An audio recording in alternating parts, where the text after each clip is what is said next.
We are live. Okay. Hello, everybody. Have we, Pike? Hold on. Have we run Pierce's comments yet? Did we start the video with? I wouldn't even call it a hot take because no, we have not. All right, great. Everybody, welcome to a Wednesday edition of the Slate. Will I be able to toss to it? We will do it now. Okay. So welcome to a Wednesday edition of the Slate, everybody. I'm Member Salatia, Jeff Ulrich, Reety Fowler standing by, and also Pierce Dietrich. That's Pierce's first ever appearance on the Slate here.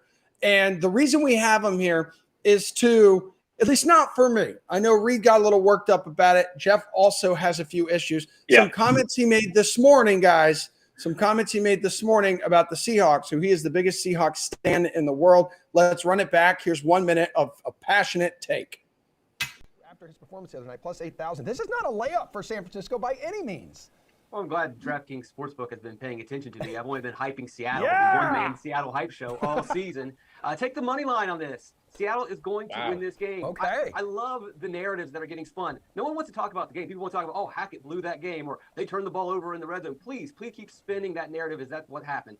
Apparently, no one has ever watched a Seattle Seahawks game. They win ugly. They've been winning ugly for a decade. It's what Pete Carroll does. You look at Pete Carroll's numbers. He has a top 10 winning percentage. He is a Hall of Fame coach, and yet still people say, oh, he's one of the worst coaches. All they can remember is one Super Bowl play. It's the craziest thing that people's minds have been warped by one play. And it happened again last week. Oh, well, they did a stupid play at the end of the game. Seattle played really well. Rashad Penny played well. Geno Smith, as predicted, was strong. And if you watched his games last season, he did exactly what he always does. You put Geno Smith in a good situation, he can get the ball down the field. He's got the receivers, and the defense is much better than they're getting credit for. San Francisco on the other end, the story is always raining. Okay, we'll see. It didn't seem to hurt the Bears that much. The rain, for whatever reason, didn't affect the Bears, but the Niners, oh my goodness, they can't play in the rain. Blasting each other in the background, but yeah. Okay, hold on. We are back.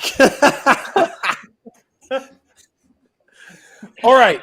Pike, am I doing? Can we pop everybody up? I can't see everybody because there we go.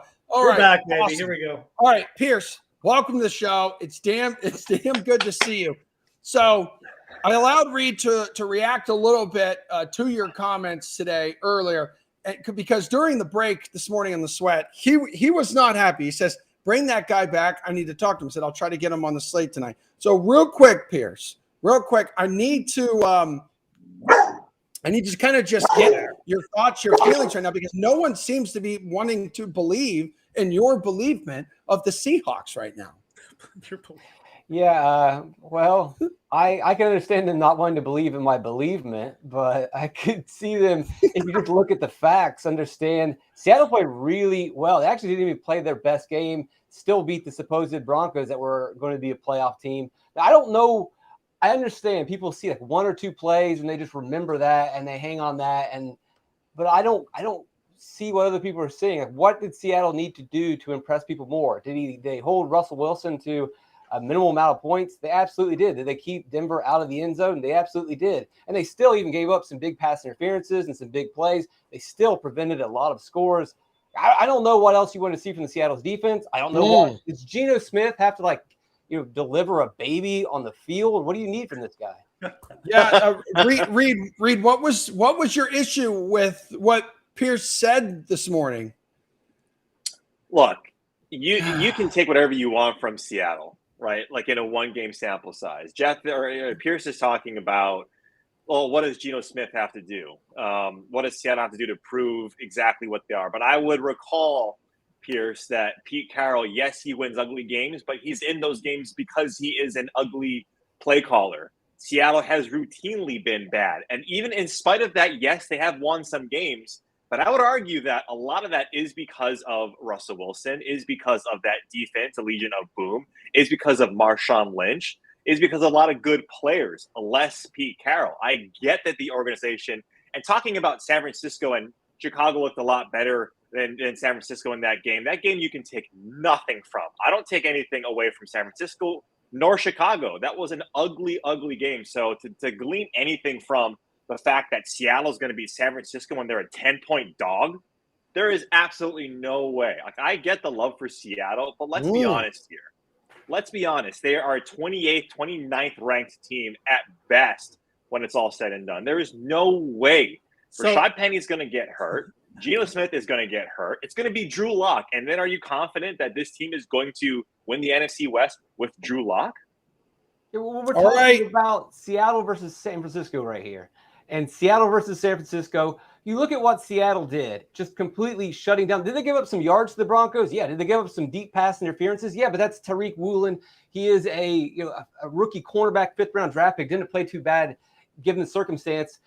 On the goal line, they hold him for 4 straight downs. And they do it again on 3rd. I mean, you are not going to see a better red zone defensive performance than what you saw out of Seattle in that game. You need to give them credit. Obviously, the betting market's not giving them credit. No one wants to give Seattle credit. No one ever wants to give Pete Carroll credit. The guy's, all he does is win games. Top 10 winning percentage, like I've mentioned in the segment. But yet people say, oh, they win in spite of him. I don't know about that. I mean, they seem to win games. I like the play calling. When you're playing a Denver team that basically says you're going to have to beat us by passing underneath, what did they do? They just passed underneath. People want big plays from DK Metcalf. They want 90-yard passes from Tyler Lockett. And when they're only catching 10-yard routes, people are disappointed. Well, that's how you win a game, especially if you're playing against Denver. They played exactly the game that they wanted to play. They did it. They won. Did San Francisco? Okay. San Francisco knew it was going to rain. They knew it was going to be wet. They knew what to do, and they didn't get it done. I will say, okay, hold on a second. Because originally when I asked Pierce this morning to join us, he said pass. And I said, you're a coward. You're an absolute coward. I sent this to the Gorgeous Golf Gurus group chat. Jeff Ulrich says, least surprising thing I've seen all day. I'll get him on Friday. Don't you worry, Reed. So, Jeff, do you have some issues with Pierce's comments as well? So it's a double-edged sword. Seattle played – You got like Pete Carroll got the best out of Geno Smith. He deserves credit for that. He did get the best out of his defense. The secondary held up better than I thought. It didn't hold up that good, though. They led a 70-yard touchdown to Jerry Jeudy. Probably the Broncos could have targeted the receivers a little bit more, but like that game was 2 halves. It was Seattle coming out, absolutely prepared, took advantage of Denver's defense, which was like, didn't know what they were doing the first half. The Seattle did nothing in the second half. They did nothing. You can say, oh, their red zone defense was great. They stopped the Broncos. They did nothing. They got 2 fumbles, which are just, again, it's just fumbles. You can say what they want. Turnovers are a big luck component. Big luck component. They weren't luck. Those weren't turnovers. The Broncos still had a chance to win the game at the end of the game. The Seahawks got peak Geno Smith. You got peak. If you want to buy into peak Geno Smith, go ahead. Go ahead. I'm not buying into peak Geno Smith. See, Denver hit a big play to Jerry Jeudy where you didn't have over-the-top safety coverage. Okay, cool. That's a big touchdown pass. They got 2 50-yard pass interferences. How's that not luck? A DK Metcalf fumble sets them up. How's that not luck? Pass interferences are Smith, earned. You guys forget, on 4th and 1 from the 5, Seattle goes for it. If they get that 4th and 1, that's another touchdown that Seattle would have scored early in the game and really put the pressure on Denver. I don't know how you can dismiss everything for Seattle. And I'm saying their first half was good. And you know what? The people who went heavy on Seattle in this game, they were smart. You bet against the first-year head coach in the first week, Seattle at home. But right. I think it's dangerous to just assume that this Seattle team is going to be scrappy all year and that Geno Smith isn't going to come down a bit. And I'm not sure. I'm honestly not sure where their defense is at right now. They do. Like that Woolen guy, he's good. He's really athletic. He's a freak. He could be really good all year. He could also just let a broken play go every week. That wouldn't shock me. If their D-line takes a step back, like I'm sorry, but like Denver was moving the ball pretty much at will in the second half. They did not execute in the red zone. That was it. If they execute in the red zone, that'll lose the game. They lose the game. Well, Jamal Adams is out. He tore his quad. That's another. Yeah, that's a big thing. Like, that's a huge thing. I don't care. I give Pierce credit for calling Seattle week 1. It was a good call. I probably should have just. It's Seattle Super Bowl. I stayed off the line. I did call the under, but who in the West? Look, the Rams. They don't look that great, right? No. They're okay. No, okay. The Cardinals not after 1 week. Why can't Seattle go to the playoffs in that division? Well, because it's 17 weeks and this is week 1. And if you look at the time to throw, Trey Lance had like less than 2.5 seconds on time to throw. Chicago had a good game plan. Yes, it rained, but they had a good game plan. You know who had the most time to throw in that game? Justin Fields of the entire NFL. And he was I think he was the worst quarterback in that game too. And he was the worst quarterback. So look, we can all talk about actual range of outcomes. And you want to talk about luck, Pierce, with the DK Metcalf fumble. 2 fumbles on the goal line for Denver. You can say that's good goal line defense. They had stopped in 3 plays from the 1. You're not going to give the defense credit shutting them down on the 1. They did it 7 times. Okay. Find me another defense that's done that. Find me another defense that's stopped. That's fine. But if you're saying DK Metcalf fumbles and that's a luck and that's a touchdown, then you'd also have to agree that those touchdowns that Denver weren't getting would have been 14 points. 7 times. Would have been 14. I agree with you, Pierce. But if you're using DK Metcalf's fumble in your argument, we can also use Denver's fumbles in ours, right? And they should cancel each other out. No, that was one play. I'm saying you got to give credit to a defense that set up that fumble. 7 times they shut them down on the goal line. Does a defense collect 2 fumbles on the goal line in a game? That is an out. You're a learned man. You're much smarter than Jeff and I. You know that the range of outcomes. Well, not Emerson. The range of outcomes. the probability of that happening. Forget about the fumble. If you get stopped on 4th and goal, do we go, oh, it's luck? No, you stopped them 4 times in a row. If you get stopped on 3rd and goal the next series, do we say, oh, it's luck? He did 3 times. I agree. I agree completely with you. But how much of that is their defense, and how much of that is poor play calling and putting Russell Wilson in shotgun twice? Excuses. Right? You can say they're excuses, but it still happened. I think it still happened with that team. What are you guys' takes from Denver in this game? Because I think Denver is going to be an extremely hard team. That they need a new head coach they need a new head coach. I'm not kidding you. But absolutely. But I mean, again, and he admitted it was a mistake. So I am still extremely moving past this game. I'm still extremely confident that Seattle finishes last in this division. No, I'm just kidding. I don't think they finished last. No, because Arizona might be the worst team in the league. I'm just kidding. I think Arizona is the worst team in the league. Look, all joking aside and all arguing aside, yes, that was a fantastic performance by Seattle. Cody Barton played amazing football, looking like a guy that is, Bobby Wagner who, right? Like, he played extremely well in the middle of the linebacking core. But at the same time, like Jeff talked about, this is a ceiling game. And look, if they're going to reach ceiling games, and we've seen that from teams exceed expectation, if that's going to be Seattle, then yes, all the kudos goes to you, Pierce. But I just don't see it, especially at the most important position in football when you have Geno Smith and Drew Lock. I just don't necessarily see the exceeding expectation for 17 weeks. I just don't see it. Okay. Geno Smith Geno Smith, yeah. He said Geno Smith looked great. Well, it's like, I don't know if it was in the clip or not. It's like getting him out. I mean, At the same time, Pierce, it's reasonable to say we need let's wait and see if Geno Smith can replicate it a couple times. It's because this is what his third or fourth game. Look at the 4 games he played last season. His QB rating was through the roof. You can't hold against him the years where he was at the Jets and the years where he was carrying a clipboard.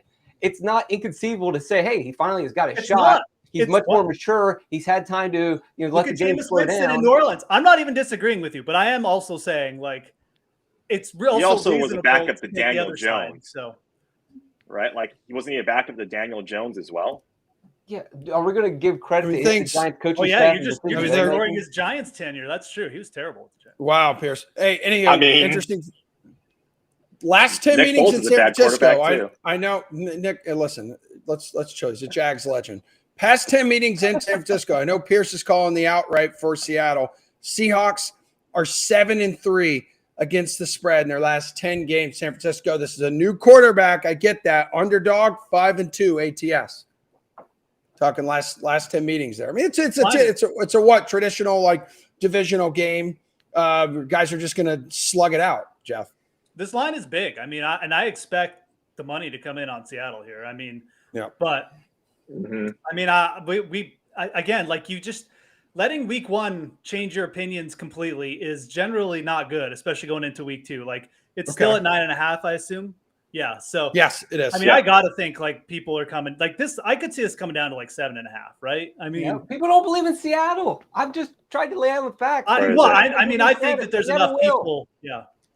I think there's enough people though, but that'll see this game and go, well, Trey Lance is going to score like 20 points max. So, like Geno Smith can get 14 points. And I think that the money will come in on Seattle. I mean, it's just got to. I know our friend Edlo, who he only tweets and like does nothing else. Tweeted something out today. I think the splits. I'll have to check. Here we go. The early splits right now with San Francisco, and he's definitely not listening. Yeah, it's big money. It's already big percentage on. It's like 75% or more handle on Seattle. This number is going to come down.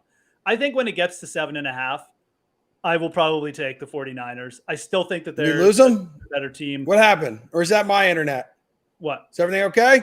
I can hear you. You're fine. You look just as good as you did at the start. A little more weather. I'm sorry if I cut you off. Yeah, I lost your. All right, I panicked. Go ahead. That's okay. It's your first time. Your first time in a new system. It's okay. It's like not everyone can be Geno Smith. Dude, I feel like I just had a stroke. Like, what the hell just happened? Okay, sorry. Anyways, this line will come down to 7.5. I'm pretty confident. At that point, I would take the other side. Maybe you want to try and middle it. Like take the Seahawks now because it is a big line, and then maybe wait. But I don't know. Yeah. It's not really like I don't really want to take Trey Lance to cover 7.5 points either. But like if it does come down, I'm probably going to do it. So 9.5. No, when it comes down though, I'm saying, which I think. I see what you're saying. I think it'll move. Look. By Sunday, I see 91% of the cash is on the Seahawks on the money line. So that is to what Pierce is saying. The narrative is not rainy San Francisco that are going to play much better. It's everyone believes in Seattle. If that's the case, you're right. Betting 10 points on 49ers to cover is where. But I have this in it I have this close to a blowout. I think San Francisco is going to blow them out. Not because I think only that they're a bad team, Seattle. I think a lot of what they're doing goes into that Denver game. I get it. Like I get all the points you're making, Pierce. I completely understand. I don't think they're invalid. I don't think they're Steve Buchanan takes. I don't think they're Julian Edelman takes, which are completely non-factual. No, I'm just kidding. But you look at all the props too. Look, DK Metcalf's reception prop is 4.5. The edge right now is on the under. 56.5 yards for your alpha wide receiver. Like if you're going to get it done against San Francisco, I think you're going to have to score points. So one thing that I am worried about though with San Francisco is that defensive line, like I mentioned, they didn't do anything. They didn't put any pressure on Justin Fields in that game. Soldier Field, wet sloggy. This game will be more about. Like this game means more for San Francisco. Like I think we know the kind of team Seattle is. Like I think we saw their best. They could have a better defense. They got some skill on the outside. If San Francisco doesn't bring it in this game, like I admit, like it's if their D line doesn't show up and they can't dominate this and like just then bring Geno Smith down like 5 notches. It's this could be another like trash season for Shanahan. We'll see. I mean, then I'm politely asking Pierce if I can join the Seattle bandwagon. If the 49ers do go down like you're mentioning, Jeff, then you have to reconsider and you have to adjust. Well, don't let me rip you away from the Jeff Wilson bandwagon. Oh, dude, I scooped him in our league. Just so everyone knows. From the who? Jeff Wilson. Ja's going to win by 10 points with Jeff Wilson as the running back.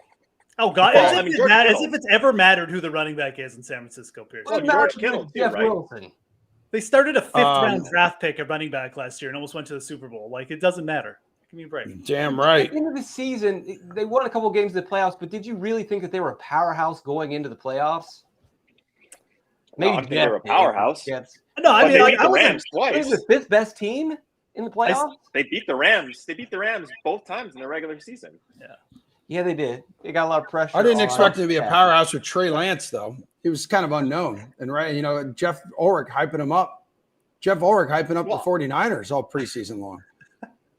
This is like the 49, like the Seahawks to Pierce is the 49ers to Ulrich. Jimmy G is going to be in the game in the third quarter. I think Pierce and I both looked at this division as potentially open. Oh my God, open for the Cowboys. Taking, you're right. Because the Rams potentially could take a step back. Pierce's wild underdog. Pierce just picks the guy with the biggest odds in each division, and then one of them works out, and that's the team he jumps on. He also picked the Jags in the FC South. Anyways. And the Jags should have won last week. They should have had 4 more touchdowns, bro. Like it was embarrassing. They let Carson Wentz throw for 4 freaking touchdowns. The defense is more of a concern. I mean, offense seems to have its together if they can just stop dropping touchdowns and Trevor Lawrence stops overthrowing wide open receivers. For crying out loud. Well, and Pierce is on Simi Fehoko too. So like Pierce knows his great week 1 for Pierce. Simi Fehoko is like leading receiver. Devontae Turpin in Dallas. Geno Smith's turned into Joe Montana. Like this is, I mean, it was just complete resurgence. Yeah. All right.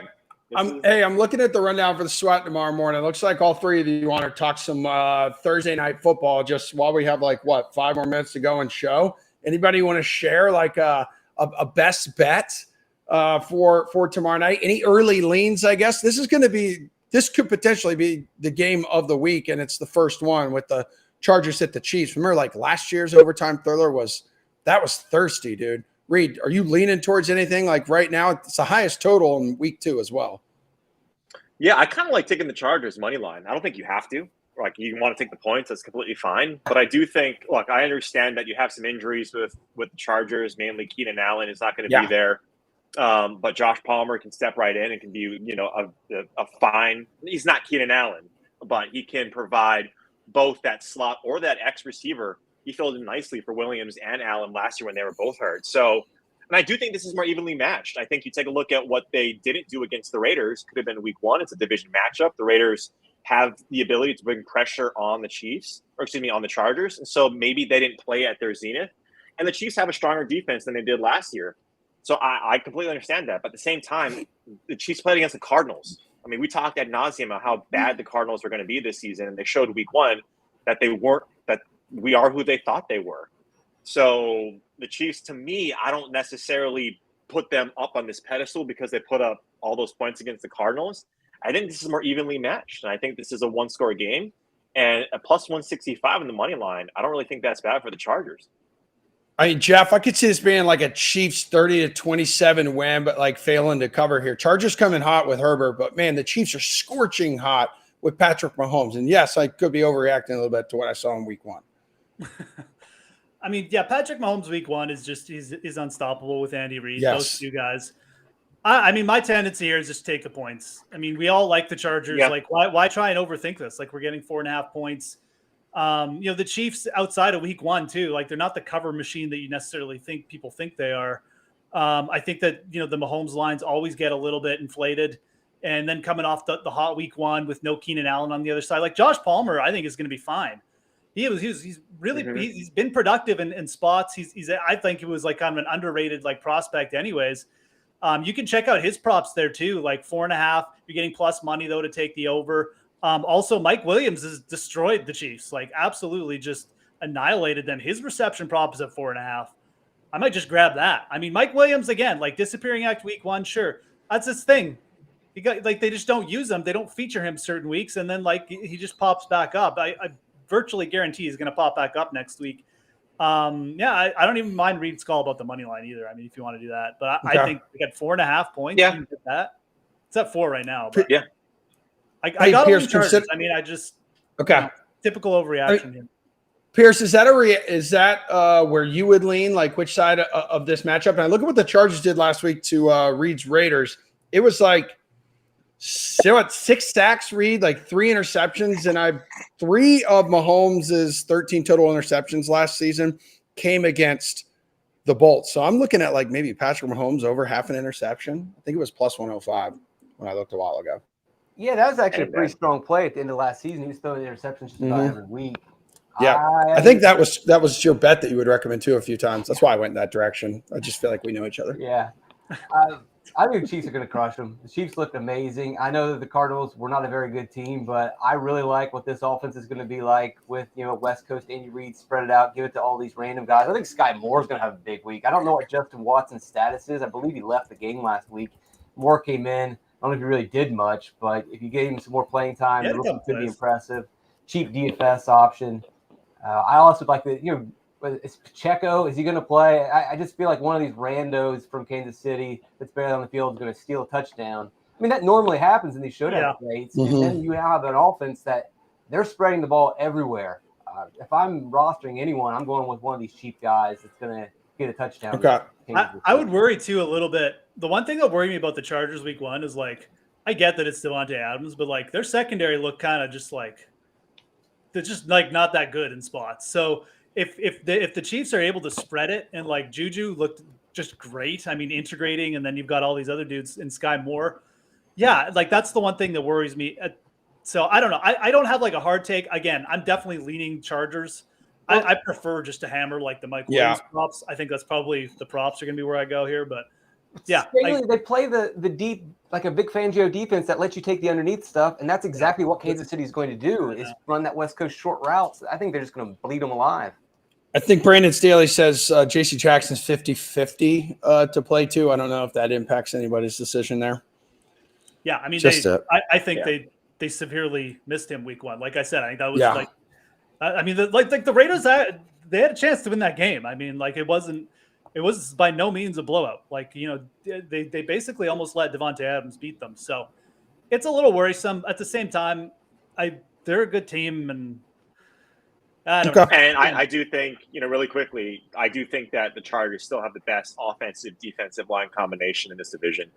And I think that really that's going to, especially on a short week, those are the type of matchups you also want to see as well. Is Herbert going to get time? And if he can get time, that guy's got a cannon. That it is lights out. You know, we're forgetting about Austin Eckler and Gerald Everett, for God's sakes. That's your boy, Pierce. You know, I mean, Chargers may need to get that.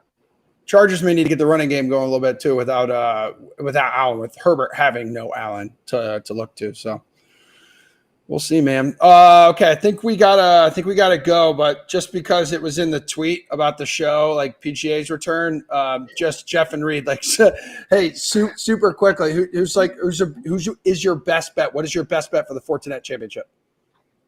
Reed. Go ahead, Jeff. Nope, no, Jeff Reed. First. Reed. All right, okay. Jeff. Okay. No, Jeff now. I like Davis Riley at 35-1. I think you can sprinkle down there and a couple guys long shots. I like Jagerbomb, Steven Jager, and Patrick Rogers if you take some long shots. If you're going one market here, like I think the top 40 market is actually really strong. Guys like Brandon Wu, Troy Merritt. Okay. Like I would definitely look here. I think like fields like this, we kind of get guys like just drift down. And they get like bigger odds. So there's a few players, like if you're putting together like a 3-pack, you know, Merritt, Brandon Wu is a really solid, like these are consistent players in kind of a weakish field with some rookies and stuff. I think the top 40 market's actually like pretty strong this week with a lot of players like that. Yeah, I saw you put out an article too. You like some guys for first round leaders, but so people go follow Jeff and tweet at him if you have more questions because we are tight on time. Read quickly. Yeah, Jeff, quickly. Jesus. Carl Yuan. Yuan. Is it Yuan or Yun? I thought it was Yun. Carl Yuan. Is it Yuan? You're really – anyway, we'll talk about that off show. Don't go there. Cameron Sham. He's also another one I like down there. But, I mean, I'm looking at Cameron Davis, Taylor Pendrith. Those guys, and Matt McNeely. I think those guys are the 3 top ones. And look, take some long shots too, man. Take some long shots. Yeah. Luke List, take some long shots. I ended Jeff's article. You see a lot of first-time winnings. Right. Yeah. Yes, you did. Yeah. I just don't want to mention Luke List too much when he like loses. Yeah, that was a lot of you last season for sure. Yeah, people go dig through Reed and Jeff's timelines for all of the help with the Fortinet Championship that tees off tomorrow in Napa. Pierce, it was really great having you, man. Thanks for hanging out with us and defending yourself. Way to defend the wall. You have convinced me. I am on your team. He's the 12th man. I mean, he is the 12th man. We figured it out.